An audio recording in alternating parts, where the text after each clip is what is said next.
Hello লিচু এই লক্ষ্মীপুরে প্রথম দেখলাম আর চোখে পড়ে নাই। আর তার উপর হচ্ছে আম।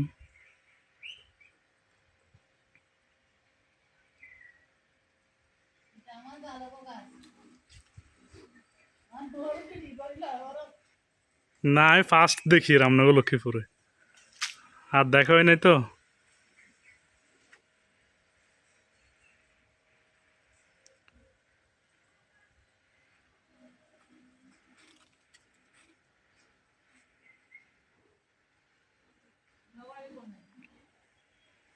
আমাদের আমাদের তো দূরে আছে, অনেক দূরে। আইডিয়া করেন সে কোথায়? আইডিয়া করেন তো কোথায়? হুম, আপনি ফাইছেন, আপনার কথা রাইট হইছে।